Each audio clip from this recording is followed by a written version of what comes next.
In this exercise, I'm going to show you how to assign colors to paths inside of groups.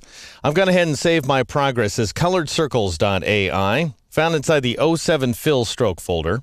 And I'm still looking at the zoomed in view of my illustration. I'm going to start things off by filling these egg shapes. At least that's what I call them. Notice these groups of 4 smaller circles that appear inside of each one of the gaps in the star shape. So there's 4 circles right there. There's another 4 circles here. 4 circles there, and so on. Most of this design, by the way, was created by duplicating objects using the rotate tool. So a bunch of rotation sequence duplication going on here. Anyway, I want to fill all of these eggs with white. Well, they all happen to be grouped together, so if I click on any one of the eggs with the black arrow tool, then they all become selected.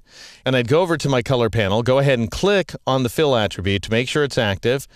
And I could either switch back to swatches, or notice here inside the color panel you have this color ramp right there, and you also have white and black that you can click on. So I'll click on white, and that fills those shapes with white. So it's very easy to fill a group of objects with the new color as long as all of the objects inside of that group need to be colored uniformly. But that's not always the case. For example, consider these couple of grouped star shapes right there. I'll go ahead and click on one of them with the black arrow tool. There's 2 inset 4-pointed stars, and I want to fill each one of them differently. Well, in that case, what you want to do is drag and drop colors from the swatches panel. Just make sure nothing's selected. Press Ctrl-Shift-A or Command-Shift-A on a Mac.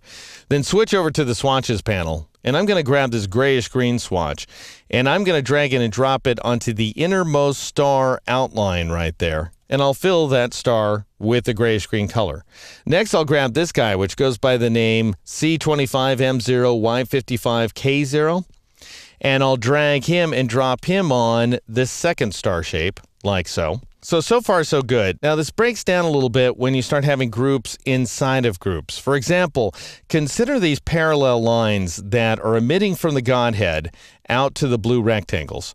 And there's a series of 4 parallel lines altogether, and I want them all to be filled with that stone violet. So if I go over to the swatches palette and grab stone violet and drag it and drop it onto any one of these parallel bars, then I'll fill just that one bar and nothing more. Let's say I want to fill them all at once. In that case, I really need to switch to the wide arrow tool. So I'll press the A key to get the wide arrow tool like so, because if I use the black arrow tool, let me just demonstrate, and I click on any one of these paths, I'm going to select the entire group. So a lot of stuff going on inside this group. So I'll press Ctrl-Shift-A or Command-Shift-A on a Mac to deselect that group.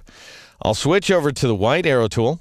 And as you may recall, if you press the Alt key or the Option key on the Mac, you'll get that little plus sign next to the arrow cursor, and that means that you're going to select whole objects at a time. So keep that Alt or Option key down. Click once on one of those rotated rectangular shapes in order to select it, and then in order to select the next group up, the group that contains all of these parallel rectangles, in other words, I want you to Alt or Option click on that path again. And notice that goes ahead and selects the group that contains those paths. If you want to select the next group up, because actually this is a group inside of a group, which is something that you can do very easily inside of Illustrator. Just grab a bunch of objects, group them, grab a bunch more objects, group them as well. You've got a group inside a group. Then you Alt-click or Option-click on any selected path again, and you'll select the next group up. Anyway, we just want that secondary group, so I'm going to press Ctrl-Shift-A, Command-Shift-A on a Mac to deselect and start over. Alt-click once, and then Alt-click twice. That would be Option-click once, Option-click twice. Not a double-click, mind you, just Alt-click, Alt-click to select all of those bars, and then go over to the swatches panel and just click on stone violet to change the active attribute for all selected objects at a time. And that, of course, in our case is fill. All right, I'm going to press Ctrl-Shift-A or Command-Shift-A to deselect those bars, which actually I have to say is not necessary for what I'm about to do. I'm going to drag and drop some more swatches, and when you're dragging and dropping swatches onto path outlines inside of Illustrator, it doesn't matter what's selected. For example, I'm going to go ahead and color these larger star shapes right there, the 8-pointed stars, and I'm going to start by grabbing this guy right there, C10M15Y20K0. If I were to click on it, then I'd replace the fill of the selected objects. Don't want to do that, so I'll press Ctrl-Z, Command-Z on a Mac.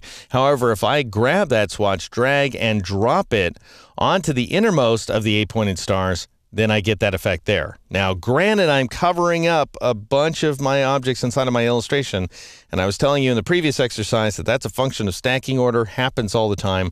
We'll address that problem in the next exercise, but for now, I'm going to go ahead and fill these star shapes. I'll grab this guy right there, C50 M35Y20 K0, and I'll drag that blue color onto this next star out and drop it into place. And you know, this is a precarious way to work, I have to say, because you can make mistakes when you've got these objects selected in the background. I happen to know they're fine because Stone Violet is still selected in the swatches panel, but why run the risk, especially when I can't see them? So I'll press Control-Shift-A, Command-Shift-A on the Mac in order to deselect those objects. Next, I'm going to grab, once again, Stone Violet, go figure, and I'm going to drag it and drop it onto the outermost of these 8-pointed stars, like so. And then finally, notice this outermost offset star shape. I'm going to Alt-click on it using the white arrow tool. That would be an Option click on the Mac, and I'll press Shift-X in order to swap the fill and stroke attributes, thereby making the fill black and the stroke none. And that, believe it or not, actually finishes off the effect for now. I'll switch over to the wide-angle view of my artwork. I know that doesn't look right because we're covering up the god's face and just a ton of other details in this artwork, but that's ultimately a function of stacking order, and I'm going to show you how to address stacking order problems in the next exercise.